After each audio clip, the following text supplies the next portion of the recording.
By the end of today's episode, you'll know when in perpetuity contracts are genuinely dangerous and when they're actually okay to sign, so that you don't miss out on work unnecessarily. Welcome to the Actor's Career Compass, where we help aspiring screen actors find high-quality auditions, sign with great agents, and book major roles in legit productions. I'm your host, Martin Benson, and today I'll be covering what in perpetuity really means and why it's risky, the few real-world situations where it's fine to sign anyway, and how to make smarter judgment calls when you're caught between protecting yourself and actually booking work. Now, if you're watching on YouTube, I want you to pause really quick and drop a comment below. Have you ever turned down a project because of a bad contract? And did you regret it or feel happy about it later? I'll personally respond to as many comments as I can. All right, so first, what does in perpetuity actually mean? Well, first, I just want to say I am not a lawyer, so take this advice with a grain of salt and reach out to a lawyer for specific contract and legal advice.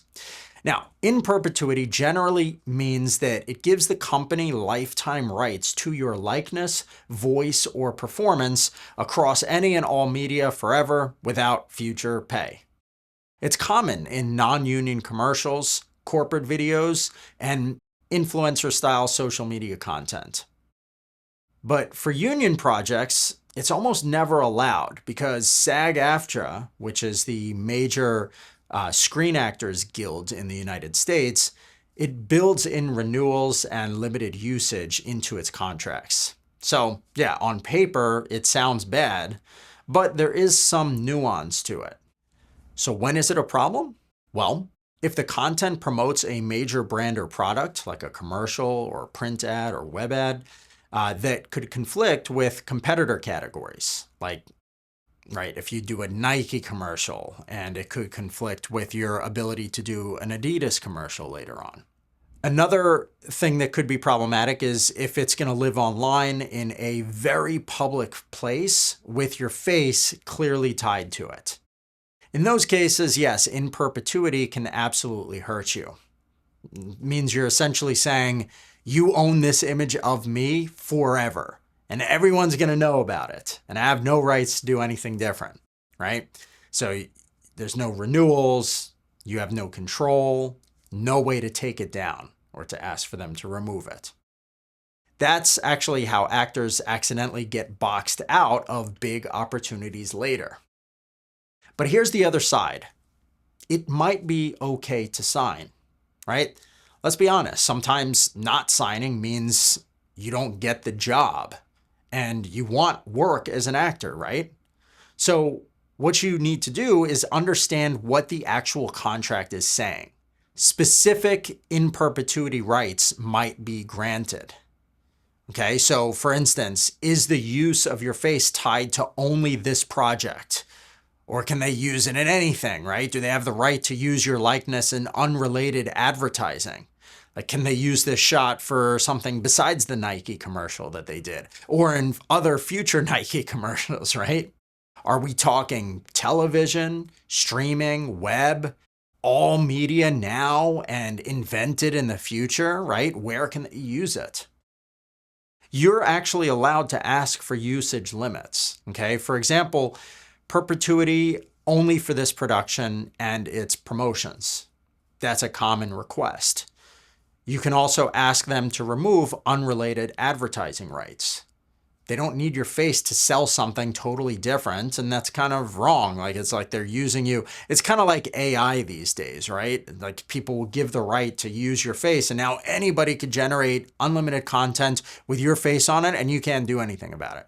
That's not really good if you want to actually make money. Because now if, let's say you become well known, let's say you give an AI company the right to use your face in perpetuity, you sign something and you take those pictures or whatever just to be able to make these silly AI videos, right? Let's say then 10 years from now, you become a famous actor and you're super successful. Well, everyone will have the right to use your face and they could just create new projects. Someone could literally make a film and have you star in it and you won't get paid, and they have the right to do it because you gave away your rights in perpetuity. It's crazy. So you have to be careful.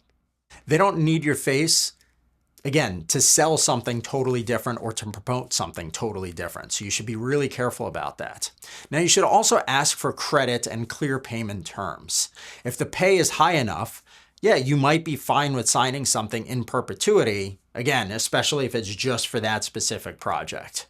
In perpetuity is not always going to be a deal breaker.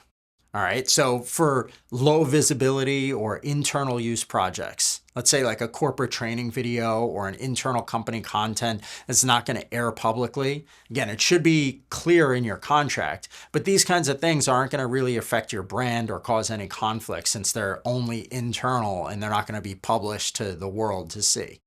Right? Also small budget, independent or student film work, right? If it's a short film or like an unpaid independent production, perpetual rights are often just legal boilerplate to protect them, not to exploit you.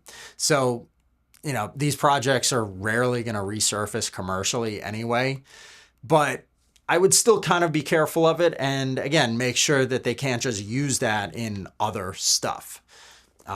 Like if it says I can use this for any production and you're guessing that you're not being paid for some student film, well, what happens if they then sell that footage to some other place and they use it? It's not likely to happen, but it's just kind of something to consider. So that's why you want to limit the scope.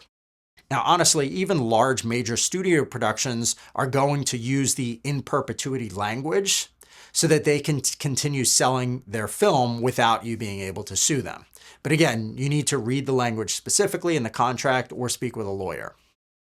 Now, another time that it could be okay is for background or non-recognizable roles, right? If you're barely visible in like a crowd scene or the footage can't really see you, it's not going to harm your career in any way. But when you need credits early on, this is kind of the time when a lot of actors are willing to just sign anything, right? So like if you're newer, you're booking some paid work here and there, it can be okay if there's like not perfect language in the contract because it outweighs the risk of a one-time low-level shoot.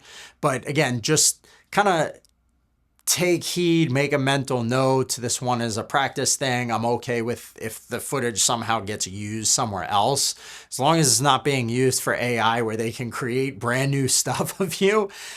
Usually it's not going to be a huge deal. But again, I would still recommend just kind of speaking to a lawyer if the language is confusing to you.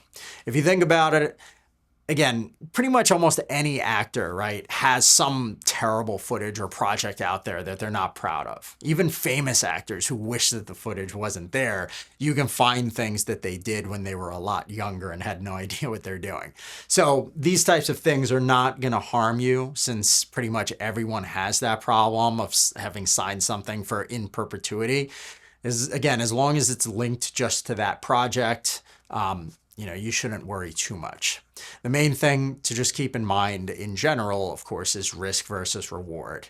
I recommend that you ask 3 simple questions before you sign, right? Where is this going to air, right? Again, if it's social ads, websites, or a global broadcast, be a little bit more cautious versus like an indie film that's just going to go into some film festivals. Number 2, can this compete with future clients, right? If it's a major brand or category, then probably yes. And then 3, is it worth it for the money, credit, or connections, right? Again, if yes, and the risk is low, then sure, you might want to take it. Now, what do you say if you want to push back? Well, you can still sound professional and keep the job by saying, hey, I'd love to work with you. I'm super excited. I noticed that in the contract, it includes some perpetual usage language. That's totally fine if it's for internal or web-only purposes. But if there's any broadcast use, could we limit it to 1 year with renewal options? Again, keep in mind that it's dependent on the production, right? For a film, the answer is probably going to be no from the filmmaker because they want to be able to promote it for many years of usage. But for commercials, it shouldn't usually be too much of an issue, okay? It's not unexpected that actors will ask for modifications. It's what agents do all the time when they're negotiating contracts. All right? Well, thanks for listening today. If you want to learn more about negotiation specifically, episode 53 of this podcast called How to Negotiate Your Pay Without an Agent. It dives deep on how to get paid more and ask for changes to contracts, even if you don't have a rep.